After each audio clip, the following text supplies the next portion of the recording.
são as dinâmicas inovadoras na melhoria contínua da qualidade.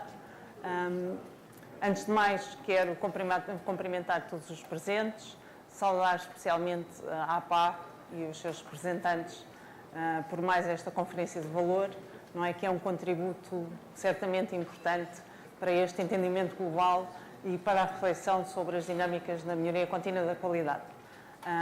Também não posso deixar de vos dar as boas-vindas aqui à Vila de Peniche, que também é um pouco já a minha terra, porque é atualmente um dos meus locais de trabalho. E não posso deixar de o fazer com muito sentimento, tendo em conta que é um lugar que me diz muito. Esta sessão, como todos já perceberam, vai-nos permitir fazer aqui uma análise e uma reflexão sobre desafios e oportunidades que existem relativamente à gestão e à estratégia e à implementação das várias perspectivas e abordagens possíveis na melhoria contínua da qualidade. E vai-nos permitir ainda redesenhar os serviços e definir aqui como é que podemos redesenhar os nossos serviços para acolher estas metodologias. É cada vez mais importante nós termos a consciência que a qualidade, não é um pilar fundamental não só na saúde, mas em todos os setores de atividade, e deixou há muito tempo de ser uma opção, não é? É cada vez mais uma prioridade, uma exigência e é, acima de tudo, uma responsabilidade ética e uma questão de respeito pelos nossos doentes e pelos todos os cidadãos. A verdade também é que existem muitas metodologias de abordagem da qualidade, não necessariamente incompatíveis, mas cada vez mais nós nos deparamos com uma panóplia enorme de metodologias da qualidade que é preciso analisar e refletir sobre elas e perceber quais aquelas que se adaptam às nossas instituições e como é que as podemos implementar. Para nos ajudar aqui a fazer esta reflexão, temos hoje aqui um orador internacional de referência, que é o Danny Evenet, que é belga, é licenciado em Administração e Saúde e tenho que ir ver as minhas cábulas, que isto não é fácil, não é? Mestre em Gestão e Políticas de Saúde, gestor de várias empresas em várias áreas, auditor interno da qualidade, foi o responsável máximo de um hospital privado durante vários anos e é atualmente o diretor-geral da Mercur Hosp, que é a central de compras de hospitais de uma região da Bélgica. É também atualmente o diretor da Associação Belga de Administradores e Gestores da Saúde e membro da Associação Belga de Diretores de Hospitais. É também, vai ser aqui uma componente importante na sua apresentação, o chairman do próximo Congresso Europeu de Administradores Hospitalares, que também nos vai dar aqui umas luzes sobre o que vai ser. Sendo assim, convido-o a subir ao palco. Thank you very much.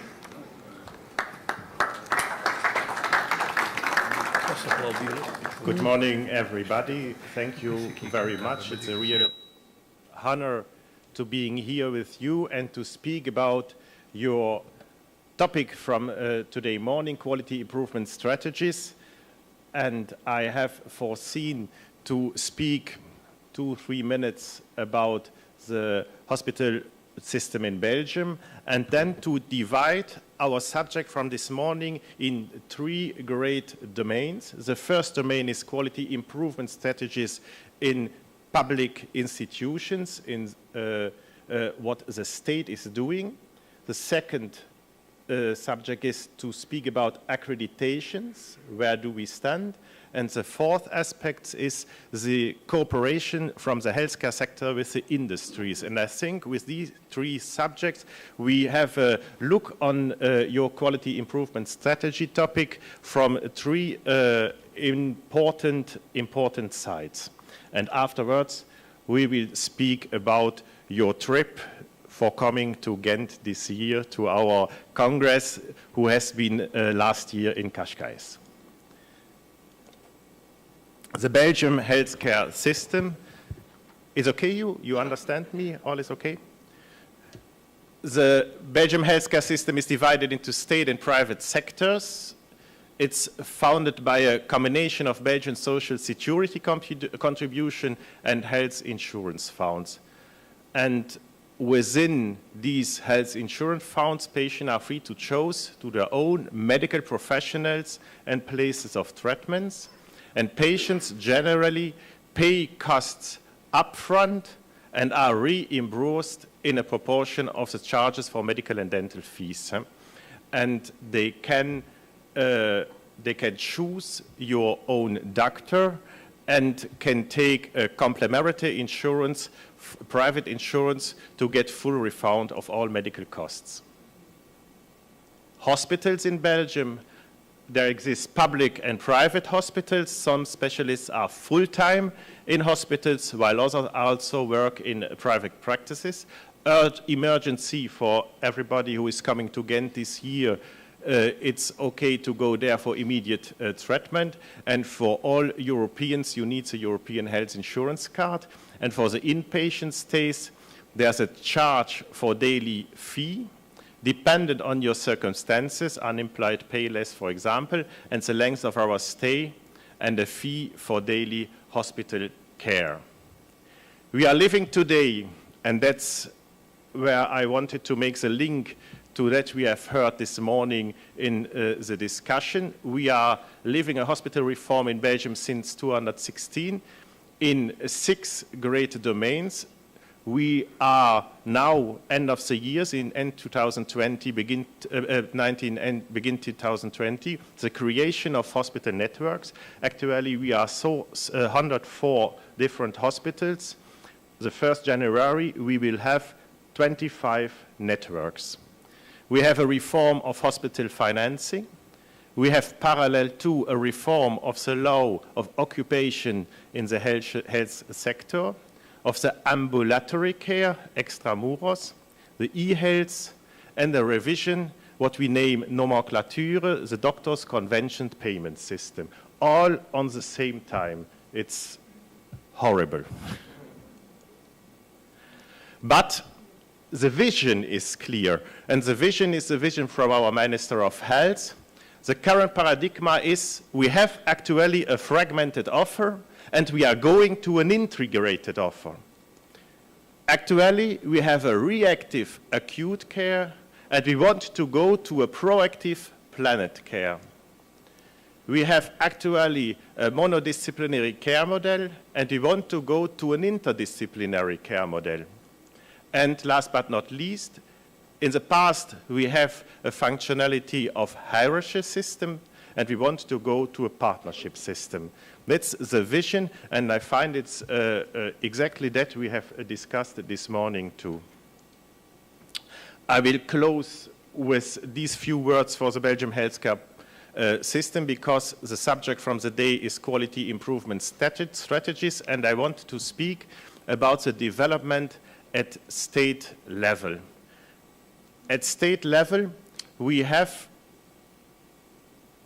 the facts that quality of care and patient safety are not only on top of Belgian healthcare policy, but they have developed since 2007 3 programs of patient safety system. And now we are living the 4th one, who has started last year and will run until 22. What does means this campaign? This campaign has 2 pillars too. First, the hospital, to encourage the hospital to implement improvement actions in 4 areas: high-risk drugs, safe surgery, identity vigilance, restriction of freedom, and transmural care. The hospitals that subscribe to this plan must achieve a series of concrete objectives, and they receive a financial support when they have implemented these objectives. All is always link it with financial advantages, otherwise it doesn't go. And the people who are not realize the objectives receive less money. And the finance on public, in the public budget is that what is taken by the hospitals who don't realize the objectives is given to the hospitals who has achieved the objectives. Second pillar is they have created a college of doctors to improve the quality of their respective specialty in the hospital sector. The colleges make recommendations regarding the prescription of treatments, and there are 12 colleges. The details are there: geriatric, oncology, pediatrics, human generic, radiologic, radiotherapy. You see them all there. And you can have my presentation, so you can follow the details without problem. Examples: the correct use of antibiotics, hand hygiene, breastfeeding, a checklist for operating room, medical imaging, or clinical pharmacy. Examples for what happens in these two recommendations concretely. It was asked also that I say a few words about nosocomial reduction. And in Belgium, they have created for this problem a private public institution with the name Saint-Sano. Private is coupled with the industry, public, logically, is the state. They collected a variety of hospital hygiene data from the 104 health facilities in the country. These quality indicators examine how well a hospital meets the conditions to prevent healthcare-related infections.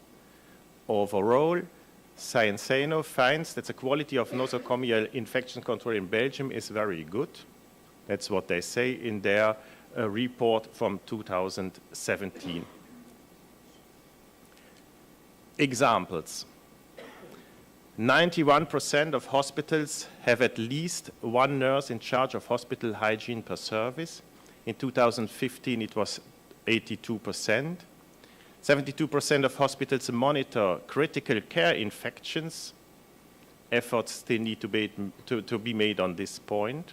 50% of the hospitals monitor surgical site infections in patients, and a decrease of infections related to the use of a central lane of standardized procedures. 1.8 infections per 10,000 days of hospitalization compared to 2.2 in 2015. I don't have found the figures of Portugal, but I'm convinced that you have them, and so you can make the relation with these key figures. Recommendation: they recommend that it is absolutely important for setting up an external quality control of the data, to develop process audits for specialists, so for specific types of care, and Saint-Sano recommends integrating this hospital hygiene quality indicators project with the many other initiatives aimed at measuring and improving the quality of care in hospitals. Also, what have been discussed this morning, we need absolutely a multidisciplinary approach from our problems or our challenges in our hospitals. And here is a point I want to make directly the link to my second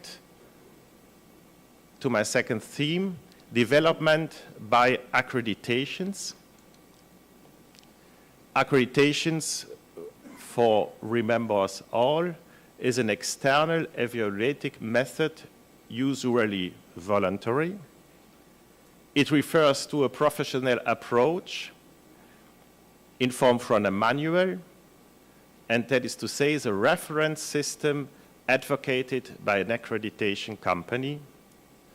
And it is a systematic approach. And you have to know that Belgium is divided in several regions. The most important one is the Flemish part, and the other is the Wallonian French-speaking part.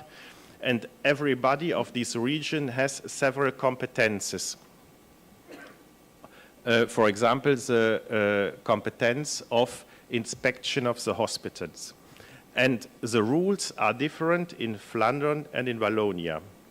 And in Flandern, is it so that the region has decided that all hospital has to be accredited, and it is linked to the inspection. They can choose the accreditation company, they can choose the system, but they have to be accredited, what is absolutely not the case in Wallonian. And so we have a difference between the two parts of the country in question of quality of healthcare system.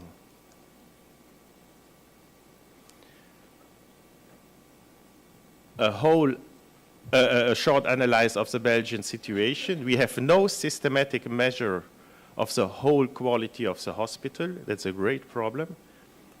There are regional inspections. I have spoken about it.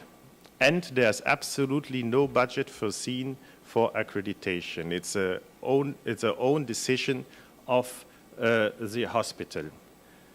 But I want to go a little bit beyond, because we need it. We need it if the public institutions want it or don't want it. Why? And I think there are the same reasons in Portugal. The demand from the patients is that they inquire more, they want to compare costs, and they look the quality of the healthcare proposed in the hospital. The international contacts and the greater mobility of patients also inside from a country, and the competition between institutions, and certainly after our reform on 2020, the competition between the networks. But it is clear every network will have one reference hospital, and once a patient is in the system from a network, he will keep inside of this network, independently of if he's living in the region, yes or no. These are the different accreditations that exist in Belgium, and in Flandern I can say that's NIAS and GCI, who is the most known, and for the 2 or 3 in Wallonia, they are doing with the Canadian system.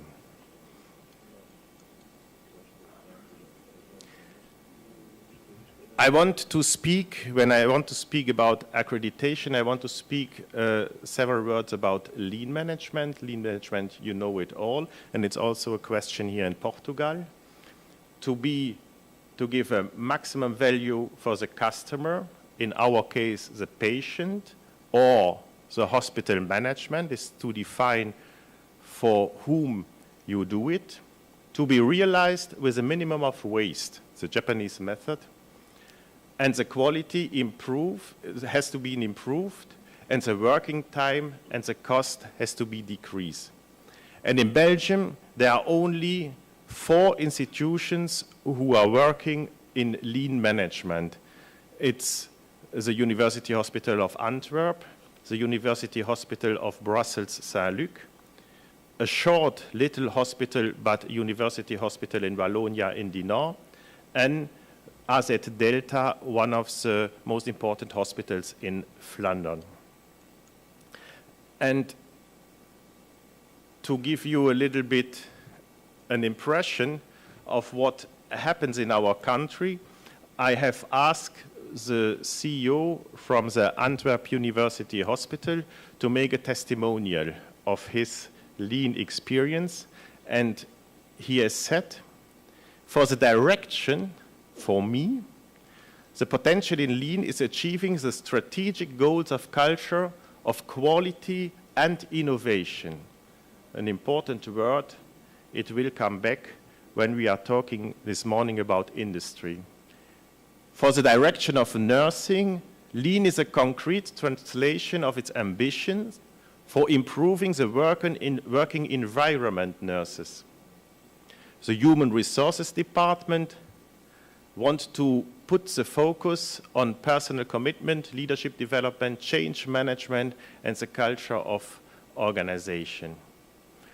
But Johnny van der Straten said to me, it is a systematic implementation who has started in Antwerpen in 2009, and after an introduction period who has taken 4 years, they have started end 2013, begin 2014, with the implementation period who has taken 2 years to implement Lean in this hospital. And I can say to you, it's really a Lean hospital from A to Z. And it's one of the 6 hospitals we can go visit during our Congress. And we are speaking about this, it is logic. Last but not least, I want to speak about the contribution of the industry, and I've chosen this title, the contribution of the industry for quality improvement strategies, because we are living a paradigm shift in the topic relationship hospital industry. I want to speak a few words about the innovation question. It's a question of definition too. And for closing, I want to give you a concrete example where we are living it in Belgium. We are living everywhere in our continent a change of control in healthcare. We are moving from hospital and physicians into the hands of the patients. We are moving to a consumer-driven model supported by the industry. There's a difference between the providers, convenience, quality, access, transparency, and the advancement of healthcare facilitates the free flow of information technology between hospitals, between patients, pharmacy, providers, between everybody. It's absolutely a change in our paradigm. The generation of CEOs of hospitals before us have done her strategy, and the industry have made his strategy. And now we are condemned to cooperate, to coordinate. And I want to ask you a few questions to you, CEO of hospitals. Does your organization has an innovation strategy? No? Yes, and it is really clear how to act upon it? Or, yes, we have developed it, but it is unknown in our organization.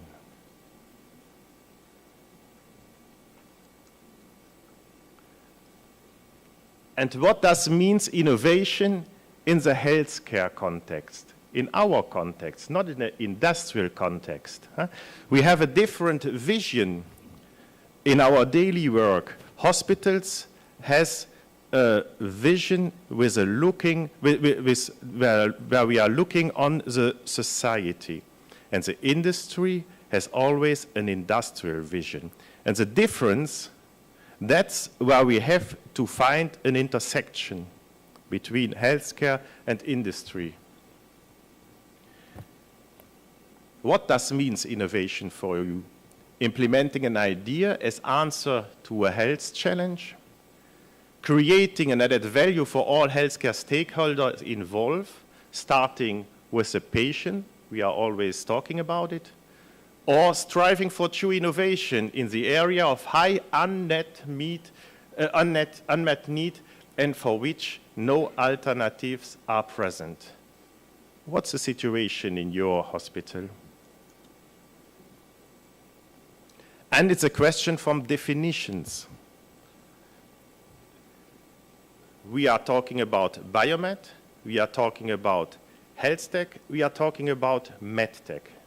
And it's a difference between these terms. Biotech is the use of living system of organism to develop or make products or any application that uses biological systems, living organisms, or derivatives, and to make or modify products or process for medicine. Health tech means the use of information and communication technologies to help address the problems and challenges faced by patients. And medtech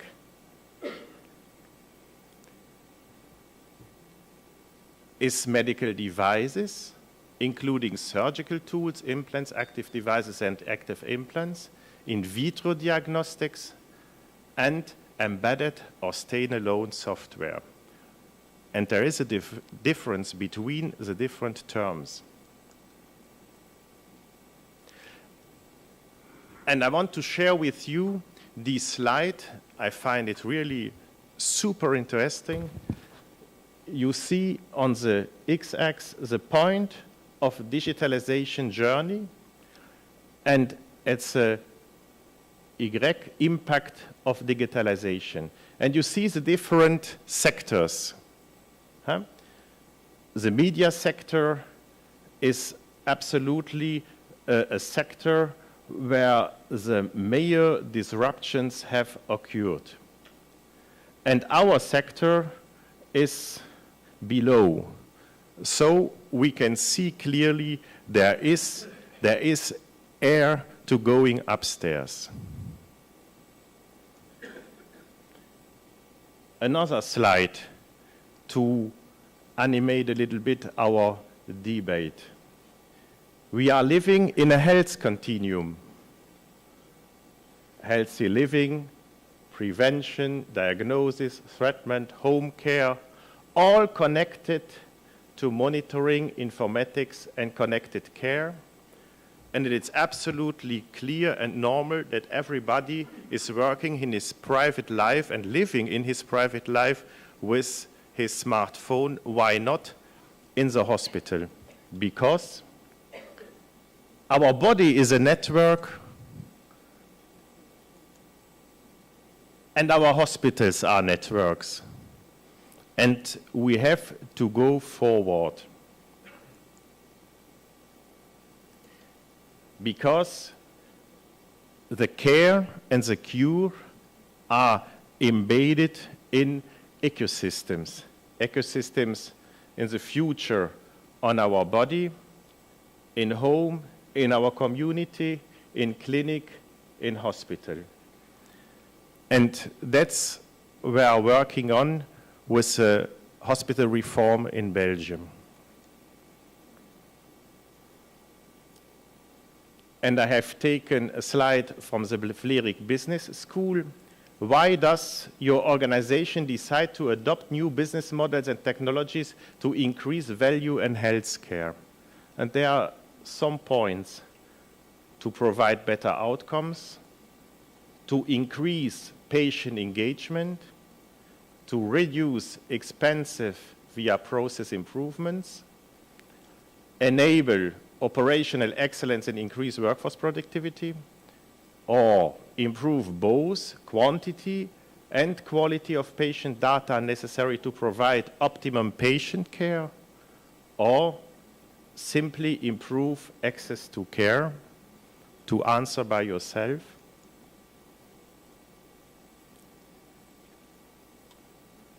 In summary, the cooperation of hospital and the healthcare sector with industry is absolutely a necessity to develop innovation projects. And we need innovation in our hospitals. And I want to give you, for closing, the concrete example of Health Tech Belgium, who is an initiative from the Association of Belgium Hospital Directors. That's the same like APA, okay? It's the same like APA in Portugal. together with Agoria and MedTech, who are industrial federations from the healthcare industry. 2 minutes, okay? Okay.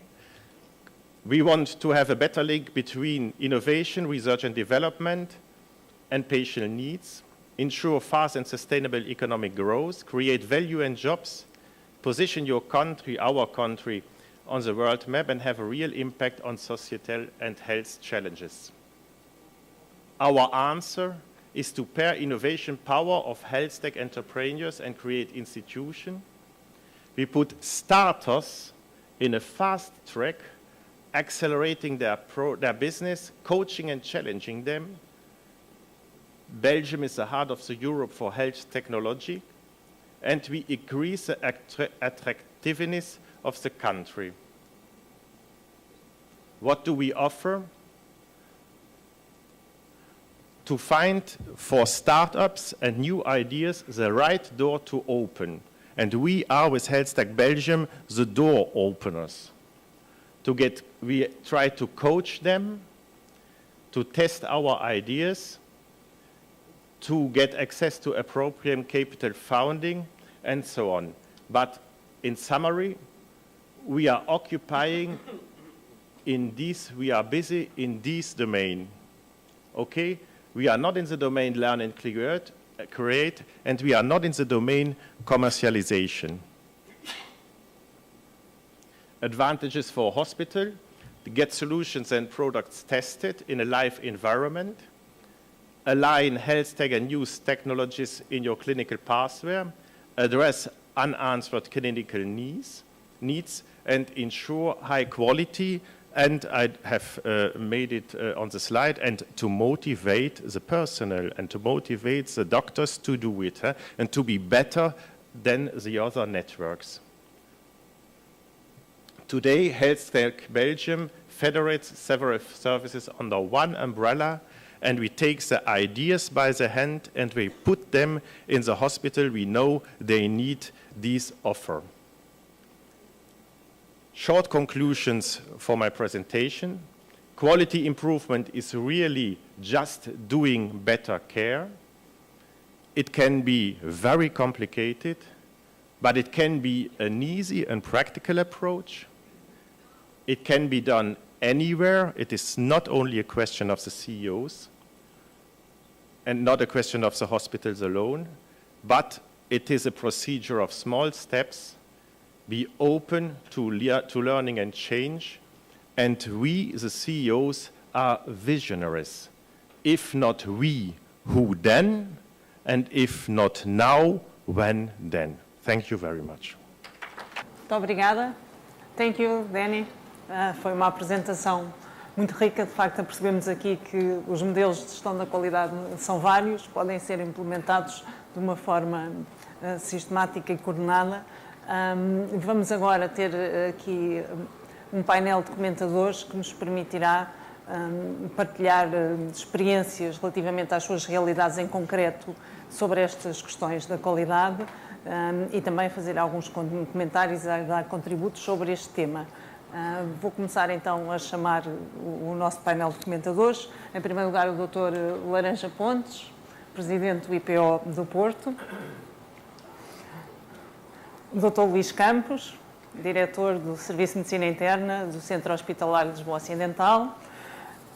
O Dr. Luís Rocha, que é atualmente o Diretor de Market Access e Public Affairs da Novartis Portugal.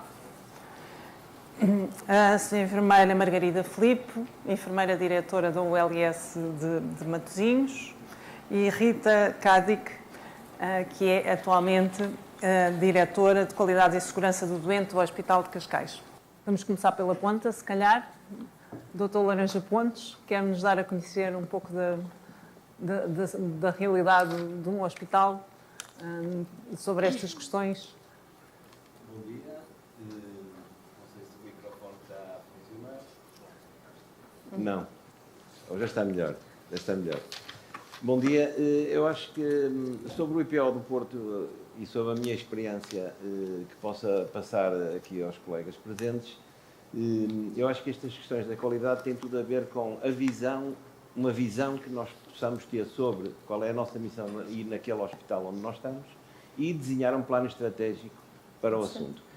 Isto é aquilo que nós fizemos. Não sou sozinho, como é evidente, somos uma equipa, há várias pessoas. Numa fase inicial há várias pessoas porque é preciso criar uma dinâmica de mudança e depois a sorte é ter aquilo que nós tivemos, que foi a instituição toda envolvida numa mudança. Qual foi a mudança? Nós mudamos, o nosso hospital está completamente mudado em relação aos modelos que são corporativos. O modelo corporativo, vamos chamar assim, eu sou médico, normalmente baseado nas experiências médicas. Nós tínhamos consultas de cirurgia, de medicina, de radioterapia e os doentes deslocavam-se entre as consultas e um médico tinha os doentes sucessivos, um de mama, um de digestivos, um de sarcomas, o que é que seja. Nós mudamos completamente isso. Dividimos o nosso hospital em 11 clínicas, baseado nas necessidades dos doentes, e hoje temos clínica da mama, clínica de digestivos, clínica da pele, clínica de outras clínicas, são 11, e os médicos é que rodam. Alguns só trabalham numa área, outros trabalham mais que uma, às vezes 2 áreas. O que é que acontece? Isto é uma técnica de gestão da qualidade, que é aquilo que o Porter falava dos IPUs, Intensive Practice Units. O que acontece? Cada médico, os médicos, os enfermeiros, os assistentes sociais, os nutricionistas, os psicólogos, todos eles só trabalham normalmente numa clínica ou em 2. Mas, em princípio, isso o que é que acontece? Cria uma dinâmica de intensidade de trabalho e de gestão só de uma área que leva a melhorias significativas. Organização por clínicas foi o que nós fizemos por causa da qualidade. Sistema de qualidade, nós temos 2 sistemas de avaliação externa, o CHKS, começamos em 2003 e nunca abandonamos. Sempre. Temos uma estrutura permanente de pessoas, que não é muito grande, são 2, 3 pessoas, e temos o CHKS, temos uma outra acreditação europeia que se chama OSCI, Organização Europeia dos Centros de Oncologia, que também é abrangente e tem a ver com a relação de todos os passos da doença oncológica com os doentes. Muito centrado na inovação, na introdução da investigação e temos sido acreditados como Comprehensive Cancer Center, que é um centro que, além da dimensão clínica, tem a questão da integração da investigação nos cuidados. Sistema de qualidade. Temos uma coisa que também é muito importante que achámos na altura de fazer, que foi a governação clínica. Nós temos uma governação clínica, temos full-time job, enfermeiros administrativos e temos um médico parcial, que são os ouvidos e os olhos de tudo o que acontece na instituição. O nosso relatório da governação clínica sai trimestralmente, mas todos os meses há reunião entre a governação clínica, a direção clínica e a direção de enfermagem. A direção de enfermagem e a direção médica clínica são a cabeça e a boca. A governação clínica é os ouvidos e os olhos. Eles fazem os relatórios, apresentam à direção clínica e a direção clínica executa aquilo que está alterado. Isto é uma rotina baseada na necessidade de gerir permanentemente. Onde está incluído o controle de infecções, é bom também assistir a estas palestras de colegas que nós percebemos perfeitamente que toda a nossa atividade, a maior parte dos hospitais tem estes, já temos nós incluídos até no contrato de programa, estes indicadores de qualidade, de infecção, da segurança, da cirurgia segura, das quedas, sei lá, tantas coisas que agora já estão integradas nos itens de qualidade. E a outra visão que nós estrategicamente fizemos foi digital. Nós temos processo clínico eletrónico, não temos o sonho, na altura não podemos ter o sonho, disseram-nos para procurar uma solução comercial, temos uma solução portuguesa comercial e estamos satisfeitos. Porquê? Porque temos 100% de adesão ao processo clínico e isso permitiu-nos hoje conseguir chegar, quando começamos a falar sobre valor, nós conseguimos, graças a essa digitalização, hoje temos um conjunto de dados geridos por pessoas diferentes. As perguntas são clínicas, as perguntas são da administração, mas quem faz a gestão dos dados, das bases de dados, são pessoas em dedicação exclusiva a isso. E hoje, se forem ao IPO, tem uma área que se chama Outcomes Research Lab, que são pessoas que não têm nada a ver com a prestação de cuidados médicos, não têm sequer formação clínica, muitas delas, e não têm, e são, sob o ponto de vista administrativo, independentes.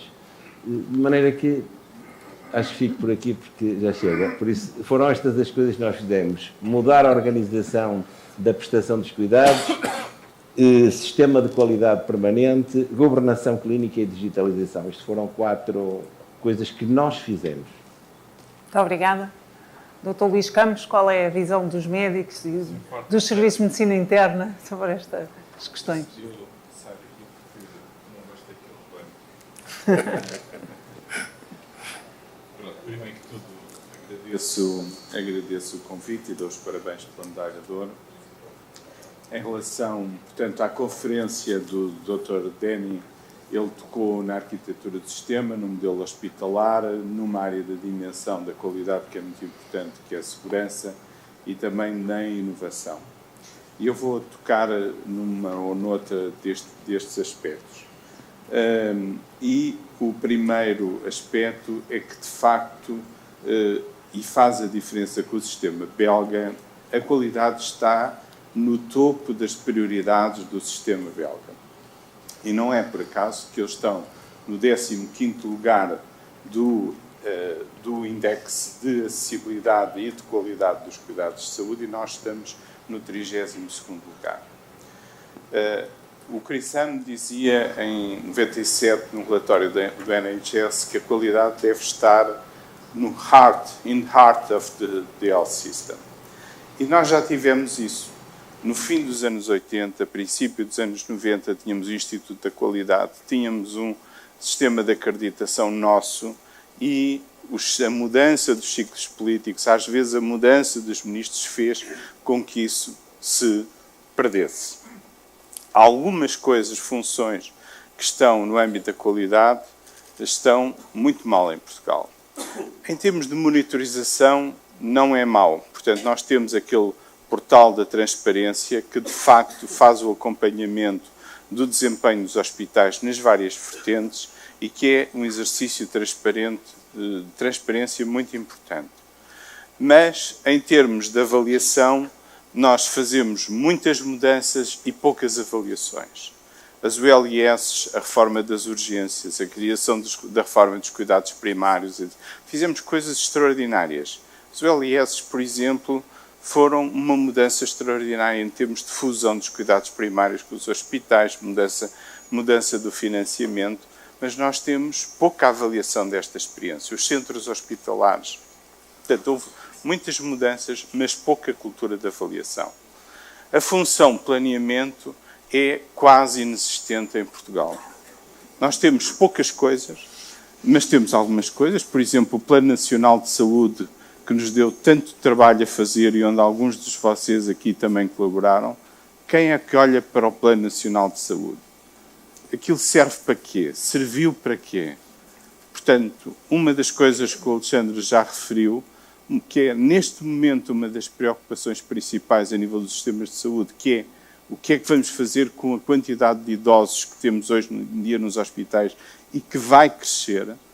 Que pessoas é que precisamos, que profissionais é que precisamos, que mudanças é que temos que instituir no nosso sistema de saúde, nós não estamos preocupados com isso. Agora estive no Congresso Internacional de Cuidados Integrados, isso é uma prioridade em todos os sistemas de saúde, Escócia, Austrália, País Basco, Catalunha, menos em Portugal. E não temos uma estratégia de melhoria da qualidade. Basicamente, há duas vias. Uma é a estratégia do Donald Berwick, que diz que nós temos que melhorar toda a organização. E a outra é a Bad Apple Approach, que é temos que identificar os 5% das pessoas que fazem mal, ou instituições, e ter uma estratégia para estas equipes, instituições, pessoas que fazem mal. Eu acho que necessitamos dos dois tipos de abordagem. E para isso, a primeira coisa que temos que fazer é identificar as áreas que são mais problemáticas em Portugal. E eu aponto 3. Uma é a questão da prevenção. Comportamentos de risco. Os comportamentos de risco determinam 40% da nossa saúde. Os cuidados de saúde determinam entre 10% a 20%. Nós temos feito um trabalho razoável ao nível do tabaco e do álcool, mas ao nível do exercício e da alimentação estamos muito mal. No Inquérito Nacional de Saúde, 17%, que é um inquérito de autorreport, 17% das pessoas dizem que têm obesidade. Bom, provavelmente todos nós devemos andar a comprar os espelhos na loja do chinês, porque o inquérito com exame físico diz que 29% da população adulta sofre de obesidade. E isto é um problema de saúde pública. Quando nós sabemos que 80% dos casos de diabetes, infarto, AVC e 40% dos casos de cancro podia ser prevenida com mudança de estilos de vida, é uma obrigação ética nós envolvermos no campo da prevenção. O segundo é o problema da segurança que o Dr. Danny aqui focou.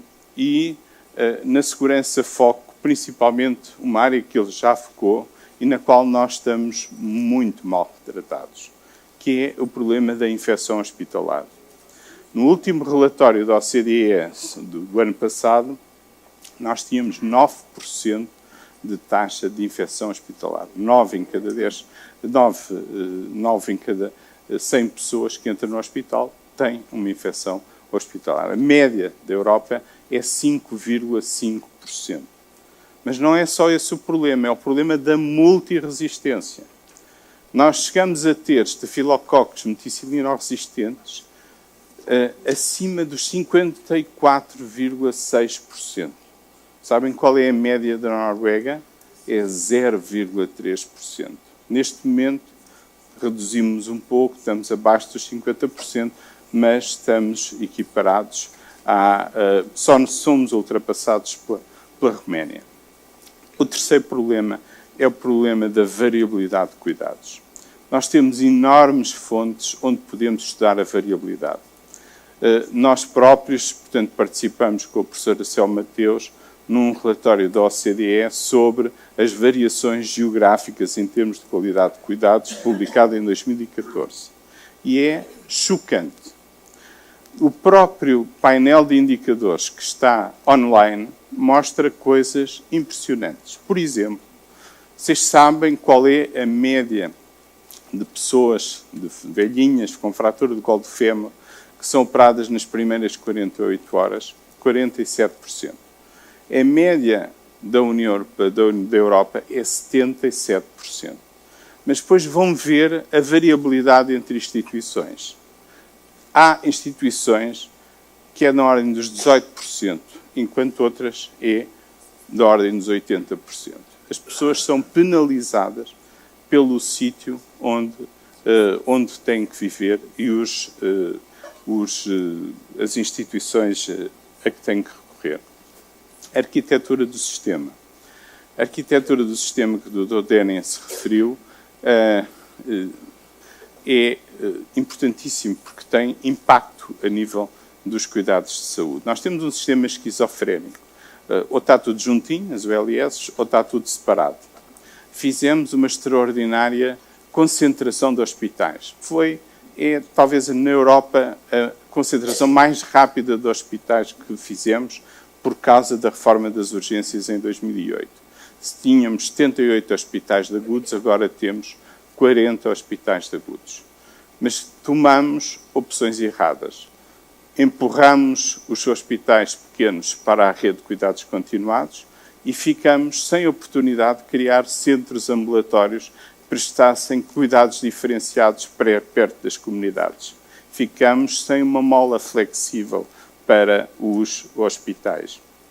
Criamos centros hospitalares, montes de centros hospitalares, mas o que em si não seria um mal, o problema é a forma como organizamos os centros hospitalares. E pomos um serviço num sítio, outro serviço no outro e outro serviço no outro, o que é um labirinto e um pesadelo para os doentes. Criamos os cuidados continuados, que porque nós usamos muitas vezes para resolver os problemas sociais e tiramos as unidades de convalescença que deviam ser geridas pelos hospitais e passaram para os cuidados continuados sem nenhuma relação com os hospitais. E, finalmente, o modelo hospitalar. O modelo hospitalar que nós temos silonado é completamente inadequado para os doentes que nós temos que tratar. Temos que apostar, e já aqui foi dito, em modelos de co-management nos serviços cirúrgicos, porque os doentes que estão internados nos serviços cirúrgicos são também doentes idosos e com multimorbilidade.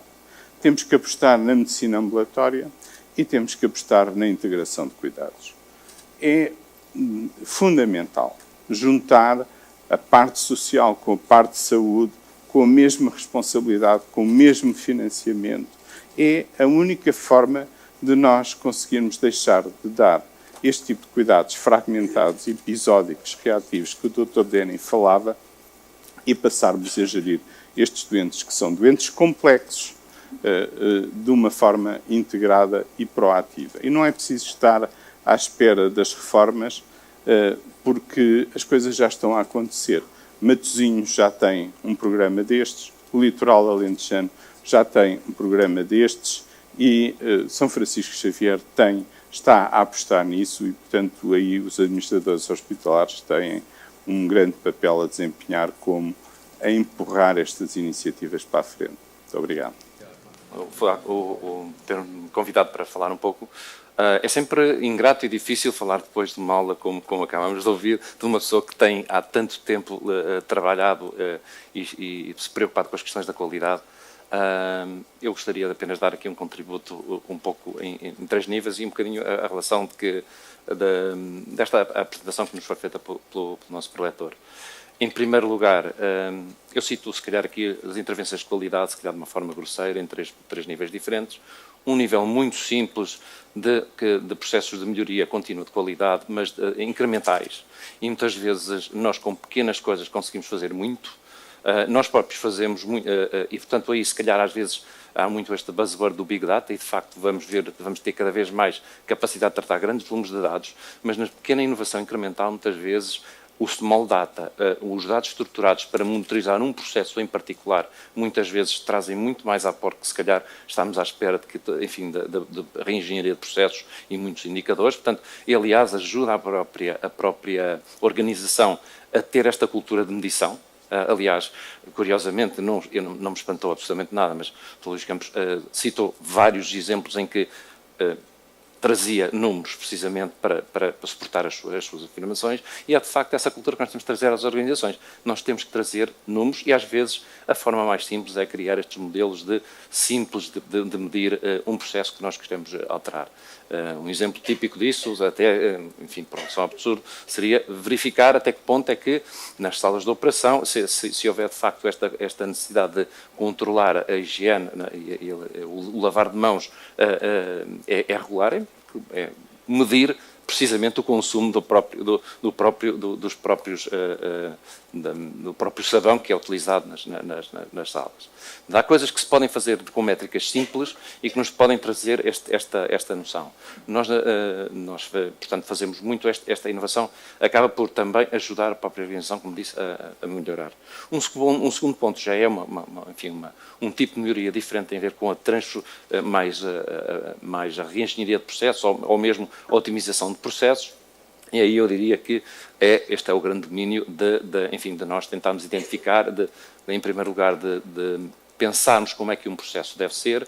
Cada vez mais temos que o pensar em função do doente, e esta lógica do design thinking, de cada vez mais nós estruturarmos os processos de saúde em torno do doente e favorecer estes modelos diferentes de organização até dos próprios cuidados, faz todo o sentido. Tem implicações, obviamente, que diria depois.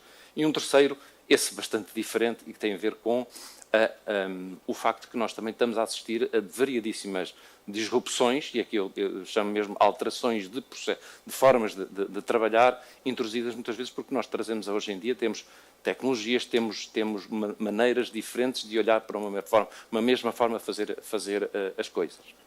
E neste ponto aqui, se calhar, é um patamar um pouco diferente. Eu, neste ponto, a nível da disrupção, eu pelo menos identifico três grandes áreas. Uma tem a ver precisamente com a demografia e aquilo que faz e aquilo que traz, o tipo de doente que nos traz aos nossos hospitais. Obviamente que eu não iria tanto pela questão apenas da idade e da carga de comorbilidades que se traz, mas também um aspecto muito particular que tem a ver, e que talvez seja pouco falado, e que tem a ver com a própria literacia do doente que nos vai chegar no futuro. Porque antigamente nós, se calhar, tínhamos até por evolução demográfica, nós vamos ter cada vez os doentes a chegar, são pessoas que têm cada vez mais literacia por si só. Mesmo que nós não nos preocupássemos demasiado com a literacia do doente, a escolaridade vai-nos trazer doentes com um nível, a escolaridade que se iniciou, ou o processo de democratização do ensino que se iniciou nos anos 70, vai-nos trazer pessoas com um nível de qualificação diferente, que querem saber os cuidados que são prestados. Isso, para o bem ou para o mal, tem de facto implicações na maneira como nós interagimos com o doente, que deixa de ser tão passivo como isso. Isto tudo para dizer, e por um segundo lugar, tem a ver com as questões das tecnologias disruptivas, e eu usaria 3 ou 4, mas muito sumariamente, de facto, a inteligência artificial, a digitalização da saúde, não apenas na forma que vai simplificar os processos em si, nós não vamos ter tempo, não vai ser tão necessário a carga administrativa e a carga burocrática de eu preencher um processo clínico, tenderá a ser simplificado pela forma de nós vencemos essa barreira da digitalização. E um último ponto que tem a ver com a vinda de novos modelos de gestão de dados que preservem a confidencialidade do doente, um dos quais é uma tecnologia que se verá ouvir nos próximos tempos, chamada blockchain, e que tem a ver precisamente com esta forma de eu poder trabalhar os dados de forma diferente. Isto para dizer, no fundo, um último ponto tem a ver com a produção de conhecimento. Eu, há bem pouco tempo atrás vi que, de facto, nós produzimos mais conhecimento de 2000 para cá do que nos 2000 anos anteriores. E isso obriga as organizações a ter uma forma de gerir a inovação que não é igual. E, portanto, temos que pensar um pouco nesta organização do futuro. E o Hospital do Futuro tem que ver precisamente como é que eu vou ter a capacidade de gerir essa inovação, não apenas como receptáculo dessa inovação, mas, sobretudo, como é que eu a vou incorporar, e eu vou ser próprio uma organização inovadora. Não apenas pela tecnologia que eu incorporo, mas sim, eu acrescentaria um último ponto a estes techs que o nosso preletor falou, mas também temos que ser um health tech, temos que ter um care tech, temos de facto ter aqui a capacidade das próprias organizações se repensarem nos modelos. E, para mim, a questão mais importante de todas, e é aquela que temos visto também na Novartis, a parte mais difícil é o desafio cultural. É o desafio das profissões, que muitas vezes são demasiado estanques, muitas vezes temos dificuldade, às vezes até, as próprias funções muitas vezes são estanques. Quando nós nos organizamos em clínicas, ainda há pouco tempo falei com um colega na Suécia, que me está precisamente a acompanhar o processo de desenvolvimento do Hospital de Estocolmo, e a primeira coisa que ele me dizia era, de facto, a questão mais complicada às vezes é vencer a barreira das profissões e da forma como as pessoas se entendem, qual é o seu papel. E, portanto, temos que trabalhar um bocadinho mais, o trabalho em equipa é importante. Da nossa parte, achamos que podemos contribuir em várias áreas. Uma primeira é, de facto, a Novartis, nos últimos anos, tem trazido e tem desenvolvido muito a área de ensaios clínicos, porque é uma área que nos permite também contribuir, não apenas no aspecto que tem a ver com os ensaios clínicos, mas que dá estrutura, dá o cumprimento de protocolos, dá algum rigor na gestão e que também traz esse rigor na gestão também para junto do profissional de saúde. Temos investido muitíssimo nos últimos anos, neste momento temos cerca de 49 ensaios clínicos a decorrer no país todo, em 200 e tal serviços, e portanto isso é um aporte que temos, e temos trabalhado muito também com as administrações no sentido de trazer esta cultura de gestão e introduzir estas técnicas de gestão do Lean Six Sigma e outras. E eu terminava por aqui. Muito obrigado. Margarida Filipe. Bom dia a todos. Não sei se me ouvem, mas vou tentar falar um bocadinho mais alto para chegar a todos. Queria agradecer ao Alexandre e à APA este convite que me fez para estar aqui hoje e felicitá-los por este mérito que é bem merecido da Medalha de Ouro do Ministério da Saúde. Eu rapidamente pediram-me para abordar esta questão do ponto de vista da visão dos enfermeiros, porque como sou enfermeira e ver a visão dos enfermeiros que têm sobre a qualidade. E eu não poderia deixar de recordar a história, porque todos fazemos parte dela. Ainda ontem se falava, o Dr. Varandas falava da Florence Nightingale como a primeira pessoa que se preocupou com as questões da qualidade na Guerra da Crimeia. Como sabem, era enfermeira e com pouquinhas coisas, como disse, que tinha a ver muitas vezes com questões de higiene, lavagem das mãos, etc., conseguiu baixar taxas de infecção para valores muito, muito, muito baixos e, efetivamente, foi a primeira das pessoas a preocupar-se com a questão da qualidade nas organizações e na saúde. Depois, muito mais tarde, as próprias instituições de saúde, os seus próprios gabinetes de qualidade começaram muito com enfermeiros. Ainda hoje, a grande maioria dos auditores que temos internos são enfermeiros. Na minha instituição, mais de 80% são enfermeiros. E também desenvolverem muitos processos de melhoria contínua nesta área. Eu até, com alguma graça, me lembro que no início alguns gestores de topo tinham uma preocupação muito grande quando tínhamos enfermeiros muito preocupados com a qualidade, porque relacionavam sempre essa questão com os custos. Lá está uma senhora enfermeira que só pensa na qualidade e os custos na organização vão aumentar porque a qualidade está sempre por trás do seu discurso. Mas com o tempo as coisas foram mudando e hoje em dia todos nós que estamos nas organizações e temos responsabilidade, entendemos a qualidade de uma maneira completamente distinta. A minha organização, desde o início dos anos 2000, mas já de trás, tinha grandes preocupações nesta área e começou com processos, enfim, de alguns serviços, de certificação de alguns serviços, passou depois para processos de acreditação global, depois passámos novamente para a certificação ISO e hoje estamos também, como ontem foi referida pela colega que veio do Brasil, também estamos preocupadas, sobretudo, com os processos de melhoria contínua que criam valor à organização, aos processos, aos doentes. Há alguns anos entendemos que era necessário processos de governação clínica e de contratualização também com todos os autores destes processos, envolver toda a comunidade que existe na organização, não só nós somos uma unidade local de saúde, visto que também temos um modelo de organização facilitador da interligação e da integração destes processos e desde o início nós fizemos esta discussão em conjunto com todas as FIAs da organização para implementarmos modelos e ferramentas de melhoria contínua da qualidade e há muitos anos que nós utilizamos, por exemplo, o Balance Scorecard, que foi definido, que é um processo de uma visão estratégica da organização, definido nos Estados Unidos por Robert Campbell e David Norton, como sabem, e que tem por base criar dentro da organização uma visão, uma missão e depois alinhar toda a sua estratégia e todos os seus objetivos em função de perspectivas que são fundamentais para a organização. E dentro dessas perspectivas temos com certeza os clientes, que são na área e sobretudo na nossa área da saúde, que devem estar no topo destas perspectivas. Depois temos também os processos internos, a área do financiamento e do desenvolvimento e conhecimento, que é fundamental. Foi um trabalho que fizemos com apoio da Escola de Gestão do Porto, que desenvolvemos e que utilizamos hoje nas nossas práticas diárias e que vai muito também de encontro ao que o Michael Portas diz e quando ele fala da estratégia e que fala que a efetividade operacional é fundamental para alcançar a excelência, mas sem uma estratégia e sem o envolvimento da gestão de topo, isso será completamente impossível.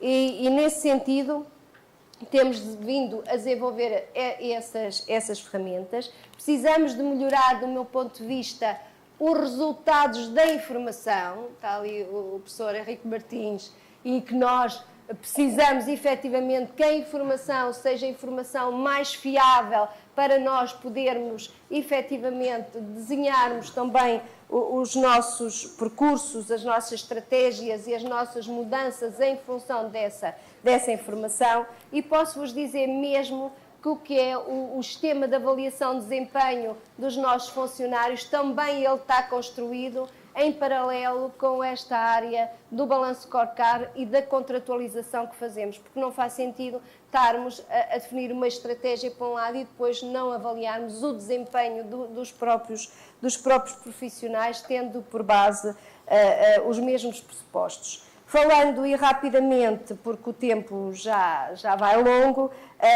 do que eu entendo que é preciso ainda fazer muito, e o Dr. Luís Campos já o referiu, para além das questões da reengenharia de processos e dos processos Lean que também estamos a implementar nas nossas instituições e dos modelos de integração que têm que passar não só por modelos de integração das organizações, como é o nosso, mas também modelos de integração na prestação de cuidados, porque hoje os atos são atos em saúde e não são atos de enfermagem ou atos médicos, são de todos e todos participam para eles e temos que estar efetivamente todos integrados e todos envolvidos. E também temos que pensar em novas competências que hoje surgem e que falou aqui um bocadinho, e como é que podemos integrar e aproveitar essas novas competências desses profissionais em favor do que são as necessidades dos nossos clientes. Centrar-nos mais nos clientes. Nós vivemos há anos a dizer que os nossos clientes têm que estar no centro do sistema, mas depois eles estão em tudo menos no centro do sistema. Nós organizamos as nossas instituições em função dos profissionais e do que dá jeito aos profissionais e não o que dá jeito aos utentes, às famílias. Se olharmos um bocadinho para as nossas organizações, nós vemos que temos, para além de uma área materno-infantil, enfim, cada vez é menor, e de uma área adulta que tem taxas de internamento muito baixas, depois a grande maioria das nossas instituições está cheia de idosos, temos cada vez mais pessoas com 80, 90 anos e se calhar temos que pensar quantos hospitais temos com serviços de geriatria focados no que é a idade adulta, com as suas particularidades que têm e com as suas áreas. Pronto. E ficaria-me por aqui. E depois posso, no final, se tiverem alguma questão, discutirmos um bocadinho mais. Obrigada a todos. Muito obrigada, Sra. Enfermeira. Doutora Rita Cádio. Bom dia a todos. Eu gostava de agradecer o convite para estar aqui presente, é um privilégio. Gostava de dar os parabéns ao Dani pela brilhante apresentação e a todos os intervenientes. Eu estou em contrarrelógio e, portanto, para além de tentar fazer isto com alguma qualidade, tenho que impor aqui alguma eficiência também. Vamos ver se consigo. Eu acho que o meu contributo aqui hoje pode ser falar-vos um bocadinho daquilo que é a experiência do Hospital de Cascais, que é uma PPP integrada no Grupo Lusíada da Saúde, naquilo que foi o seu projeto de transformação digital. Uma transformação digital que aconteceu ou foi acontecendo ao longo do tempo. Nós somos um hospital recente e, portanto, já crescemos com em paperless, informatizados, quase praticamente informatizados, e, portanto, somos acreditados pela JCI, temos a certificação pela ISO, e, portanto, nós chegámos a uma determinada altura em que acreditámos que tínhamos que inovar e que a tecnologia seria, de facto, o caminho. E acreditamos que a tecnologia centrada no doente, de facto, vai bater em todos os nossos pilares estratégicos. Excelência clínica, de melhor experiência para o cuidado do doente, desenvolvimento das nossas equipas e também eficiência e sustentabilidade. Pilares estes que estão alicerçados naquilo que é o Triple M, que já falámos ontem. Assim sendo, o Hospital de Cascais sentiu uma enorme necessidade de adotar um referencial para servir como roadmap para esta estratégia de implementação tecnológica, e isso também foi referido pelo Dani na apresentação. E foi aí que o Hospital de Cascais, aí em final de 2016, decidiu adotar o modelo do MRAM, do WIMS Analytics, e na altura nós fomos logo estadiados no nível 6 e lançaram-nos um desafio que foi: se vocês fizerem aqui um esforço, irão conseguir atingir o último nível, que é o Stage 7, e que vos vai posicionar, de facto, numa posição de excelência naquilo que é o uso da tecnologia em benefício do doente. E assim foi. Abraçámos o desafio e, em cerca de 9 meses, no final de 2017, conseguimos, de facto, ser estadiados no nível 7 e o que representa aqui um grande avanço tecnológico no hospital, mas um avanço tecnológico que representa 5%. O que é que isto quer dizer? Quando nós fazemos uma mudança destas, quando nós somos disruptivos numa transformação digital, a tecnologia representa 5%. 95% está assediado nas pessoas e está assediado nos processos. E, portanto, é fundamental que uma organização de saúde que pensa em fazer uma transformação digital esteja altamente fundamentada em boas práticas e em processos altamente eficientes e que tenham por base a boa prática clínica naquilo que é a visualização num caminho de excelência.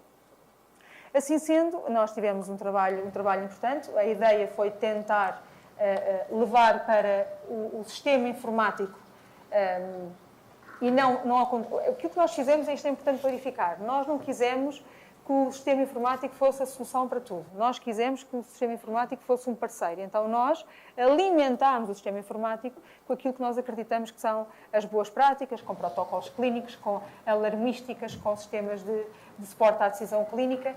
Isto significa o quê? Significa que o médico, on time, tem um sistema que, e agora, até aqui, aproveitando a história dos 80% da fratura do colo do fémur, Cascais, 80% dos nossos doentes são operados em menos de 48 horas, também graças a um sistema de fast track que nós implementámos. Lá está, um sistema de suporte à decisão clínica, que começa desde a triagem e que vai, de facto, impondo algum ritmo naquilo que é o tratamento precoce deste doente, no diagnóstico e no tratamento precoce, e, portanto, estamos a atingir valores muito importantes no que diz respeito a valores de acessibilidade e também de mortalidade. A nossa taxa de mortalidade rondava, ou a referência nacional dada pelo SINAS era de 6,8 e Cascais neste momento tem 2,2 de taxa de mortalidade destes doentes do colo do fémur, de fratura do colo do fémur, graças também à incorporação da tecnologia no nosso sistema. O que é que nós fizemos mais? Nós implementámos vários circuitos de administração fechados de produtos que são considerados críticos, o medicamento, o leite materno, o sangue e os derivados, e, portanto, implementámos também um standard de GS1 que permite a rastreabilidade do medicamento desde que ele entra no hospital até à administração e, portanto, nós consideramos que com estes sistemas nós estamos a fazer uma rastreabilidade destes produtos desde que eles entram até que são administrados, o que comprovadamente tem contribuído para a qualidade e para a segurança, com cerca de 5.000 quase falhas evitadas por ano, com cerca de 1.400.000 euros poupados em questões de demoras médias, infecções e tratamento daquilo que seriam efeitos ou eventos adversos. E temos também, e é aqui que eu queria também chegar, eu tinha muito para falar sobre este projeto. Como não vou conseguir falar, ficam convidados para visitarem o hospital, se quiserem. Aquilo que eu queria aqui introduzir é que esta tecnologia foi toda implementada tendo por base as necessidades do doente, e, portanto, ela foi centrada no doente e foi pensada pelos profissionais utilizadores. Portanto, não foi os sistemas de informação que nos impuseram estas soluções, elas foram pensadas pelas nossas equipas para corresponder às necessidades de quem sabe como tratar doentes com qualidade e com segurança. Queria aqui reforçar que, quando nós implementamos este tipo de transformação digital, isto é uma mudança gritante numa organização. E, portanto, é muito importante nós acautelarmos aquilo que é a gestão proativa da mudança. Isto significa que nós temos que estar muito atentos a mitigar risco. Portanto, nós temos um sistema com risco, nós vamos introduzir tecnologia para tentar mitigar o risco, mas a tecnologia vai passar por um processo ou vai impactar num processo de mudança que pode acarretar ainda mais risco. Portanto, nós temos que acautelar esta mitigação de risco, temos que envolver as equipas e temos que envolver a gestão de topo para garantir um total alinhamento entre as pessoas e aquilo que são os processos e as boas práticas. Estamos completamente fora do tempo, não é? Sim, eu vou ter que acabar por aqui, mas queria-vos deixar, de facto, esta nota da importância da adoção de um modelo, quando quiserem fazer um processo disruptivo de mudança tecnológica, transformação tecnológica, adotarem um modelo que vos conduza naquilo que é uma estratégia que vai trazer benefícios claros ao doente e criar valor. E uma coisa importante é que este valor tem que ser capturado. Ele tem que ser capturado, tem que ser percepcionado pelo doente. E só para vos dar também aqui uma deixa, um dos nossos projetos também que derivou desta transformação digital teve a ver com, nós chamamos-lhe o iCare. iCare é a combinação entre o iTech, implementação de tecnologia robusta, com o iTouch. E o iTouch é o quê? É nós irmos às bases, porque inovar também é irmos às bases. É nós sabermos utilizar bem as bases. E as bases são a cultura de segurança, o ciclo da melhoria contínua e a materialização de alguns valores como a compaixão. E, portanto, nós estamos a introduzir tecnologia, mas essa tecnologia tem que ser colocada ao pé do doente, tem que aproximar o profissional do doente e é o doente que vai percepcionar também esse valor. O nosso NPS subiu bastante com a introdução de tecnologia, portanto é um indicador que não só estamos a criar valor e conseguimos capturá-lo, mas o doente também o percepciona e também nos dá esse feedback. Muito obrigada. Muito obrigada. Muito obrigada a todos. Estamos numa luta contra o tempo, que já é habitual, não é? Mas, de qualquer forma, eu vou pedir só aqui ao Danny para fazer um comentário final sobre a sua apresentação e sobre todos estes contributos da nossa realidade nacional para a discussão deste tema. E aproveito para dizer que, e pedindo a todos os gestores intermédios e de topo que estão aqui presentes, que tudo isto passa muito, não só, como nós ouvimos, pela segurança, pela inovação, pela tecnologia, mas acima de tudo por uma grande vontade de aprender e de mudar, não é? E é isso que temos que passar para aqueles que estão perto de nós e trabalham ao nosso lado. Muito obrigada. Thank you very much. 1 minute. If I have given the impression that all is really a holy land in Belgium, it's absolutely not so. I can say we have to fight also with a lot of problems with the doctors, with the nurses, with public health, with all the people, with the industry too, because all is always a question of change management, and we don't have to forget it. But the farthest way starts with the first step, and we don't have to forget it. And I invite you to go the way you have started for, and don't forget innovation is going without us too. But they need us to going faster and to going to the patient. And that's what I'm taking from this discussion. And thank you very much. It was really an honor to be here.